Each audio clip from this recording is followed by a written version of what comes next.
Yo guys, what's going on? We're back today, and now I got the top 10 sellable cards. Y'all have been asking me for this. Everyone on Twitch always comes in and be like, yo Afro, what are the best cards that I could buy in the auction house? So I decided to do this one and the rewards one. So y'all probably saw the rewards one a couple days back, and now we got the top 10 best sellable cards, along with of course the 3 honorable mentions. But let's go ahead and just hop right into it. So at number 1, y'all see that smooth transition. At number 1, or at the top, the third, whatever, the honorable mention, we got 92 overall Dwyane Wade. If y'all saw in the last wager, in the last couple of games, he's got, this card is actually amazing for me. He dropped 13, and I don't even go to him like that. His dribble animations are pretty good. His dunks are just ridiculous. He blows by people. Like, he's one of the only cards that I've seen that can, like, blow by really well. His jump shot's pretty nice. He's got an 80 open shot 3, so he can hit that pretty well. 95 driving dunk, of course, 85 contact dunk, because he is part of that high flyer set.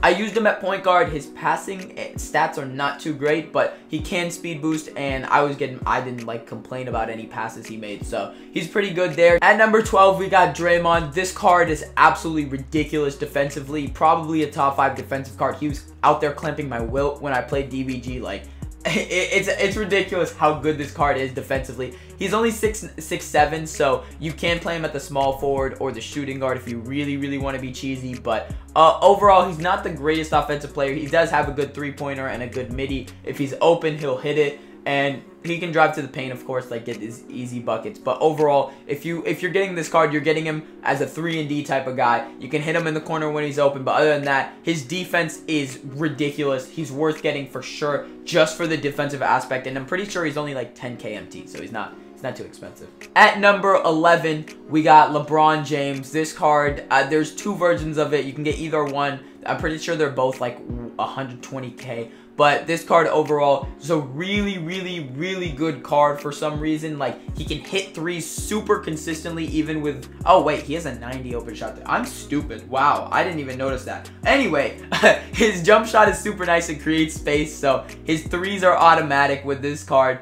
His driving dunk is only a 76, but you would never think it was that bad, bro. Like, he dunks it in often. His ball control's a 78, which sucks though, because he can't really speed boost. But overall, he's a really solid card. He's a pretty good card just to have.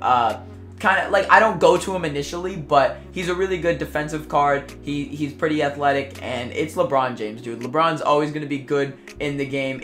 Then we got 93 overall, Kiki Vandeweghe at number 10. 98 offense, 86 defense. You could play this card at the 2. I think he's much better at the 2 than the 3, but none of this stuff matters. Like, all this stuff you're seeing right now doesn't matter. This card has base 11, and if y'all don't know, base 11 controls this game. Base 11 is the most cheesy jump shot and like base you can have. So he's got base 11. He can pull up, make 3s left and right.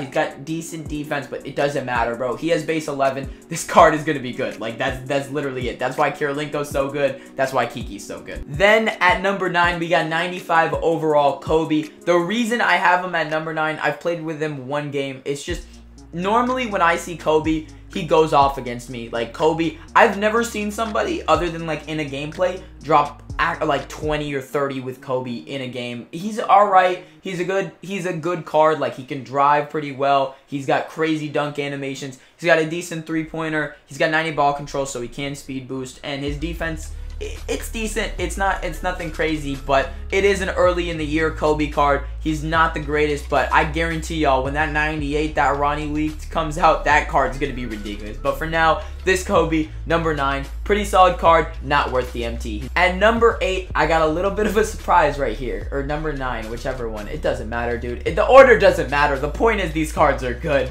Anyway, we got 95. He got 95 offense, 98 defense. This Patrick Ewing is a post god, bro. 21 gold badges on this card. He's an absolute beast, bro. For some reason, this card is amazing in the post. He's got a 95 midi, and he's got a 76 3, so he can shoot from anywhere. He's a stretch big, and it's Patrick Ewing, so you know he's like super bulky, it's biceps, dude. So he can easily get every single rebound. He boxes out kind of like Dwight does. You know, you guys know how like Dwight, like the bigger built, the bigger like broad chested centers, kind of like Patrick Ewing, Dwight, D-Rob, they seem to grab more boards because of their body type, I guess, in the game or something. I don't know, it's weird, but if you play 2K, you know what I'm talking about. But this card grabs crazy good crazy rebounds. He's crazy good on defense. And offensively, he's a pretty solid card because he can stretch the floor, he can play in the post, he can do whatever you really want him to do. And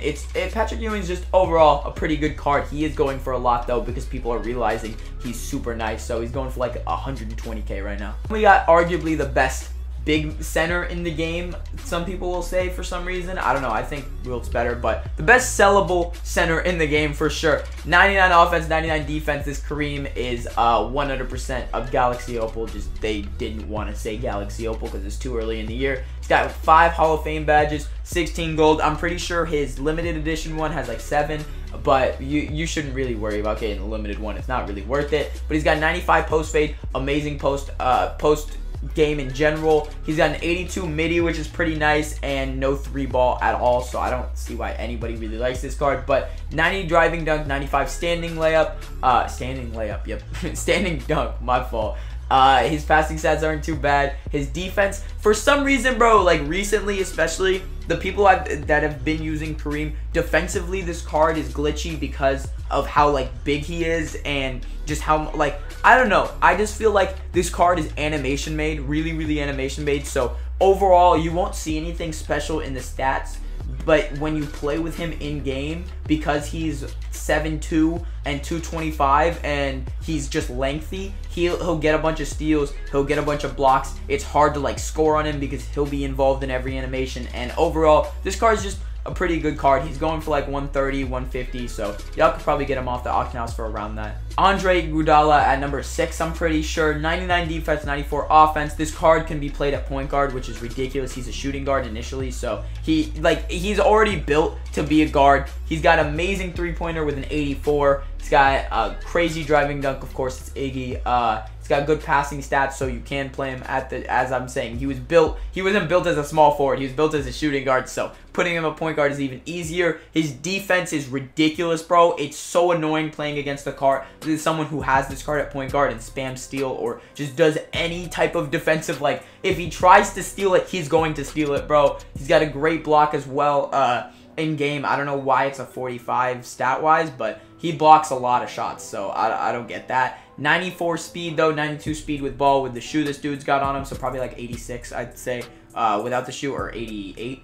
And overall, this card is just, he's a solid point guard, he's a solid shooting guard, he's a solid small forward, he plays amazing defense, he's a good 3-and-D guy, and you can pick him up off the auction house for like 110K, so he's pretty worth it. Then we got 95 overall, Diamond Klay Thompson. This card is one of the only cards with Hall of Fame limitless in the game, which is just, you guys know how Hall of Fame limitless is. You can pull up from half court and just drain those shots. So you guys know what Klay's about. Defense, 3-pointer, and he can actually drive pretty well in this game as well. He's not good at point guard. He's good at shooting guard and small forward, and this card goes for 400K. So literally not worth it at all to buy. Please don't buy this card unless you're like super balling on MT, but I had to put him on here because he is a great card. I also got Kevin Durant. The new moments Kevin Durant is just super good for me. His jump shot creates so much space, bro. Like, KD is always cheesy in 2Ks as long as I can remember. This card is 6'9", but he's super lengthy, just can shoot over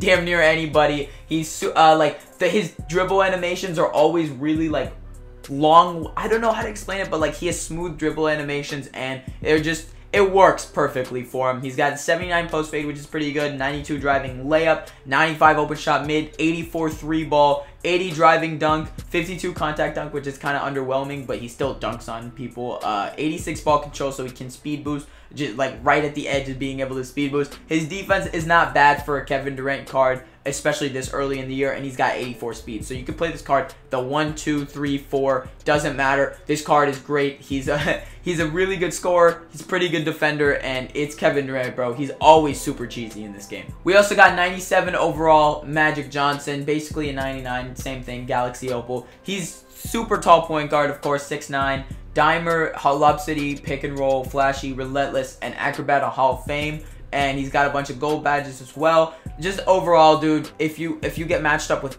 anybody, if Magic gets matched up with anybody that's a normal point guard, he's destroying them. And if he gets matched up against Andre Kirilenko or Danny Granger or whoever the hell else people want to put at point guard, he's still going to be able to match up against them, clamp them up, and still do decent. He's got an 84 open shot 3, so he can shoot the ball pretty well, especially if you add like limitless and catch and shoot and all that stuff to him. He's going to be a really consistent shooter. His jump shot's really nice this year. It is a bit slow, but it's still pretty good. He's dunking this year, which is nice. He's not doing those stupid layup animations and then losing the ball or whatever the hell are missing, but he's actually dunking the ball this year. His passing stats, of course, are insane. His defense is great. Rebounding is great. 95 speed. Overall, just a solid card. Then we got 97 overall, Blake Griffin, and I still think this is the best, or if not the second best. I put him at 2 because y'all will see who's number 1. This is one of the best cards in the game, bro. He's super uber athletic, and I think that's super important this year. And also to my playstyle, I always like playing with like super athletic cards. On top of that, he's got a 92 open shot 3, 85 free throw, 99 for all his dunking stats, 70s for all his passing stats, which is pretty good for a power forward. 80 block, 90 shot contest, 65 steal, 97 box out, 90 speed, and overall his stats don't show that he's like an amazing defender, but because of his athleticism, bro, this card is amazing. Like, he can block anybody, he can grab rebounds over anybody. It's like, I'm telling y'all, athleticism is the most important stat in your big men, in my opinion, because I have Will and Blake at my 4 and 5, and they get every single rebound. They play amazing interior defense. They can stretch the floor because they both got cheesy cheesy jump shots, really good. Like, offensively, they can drive at any time, anywhere. You can lob it up to them. Just overall, bro, athletic big men are controlling this game, in my opinion. It's the best way to play when you have 2 athletic bigs or 4 athletic bigs, however you want to do it. But Blake Griffin, one of the best sellable cards in the game, 100%, in my opinion, number 2.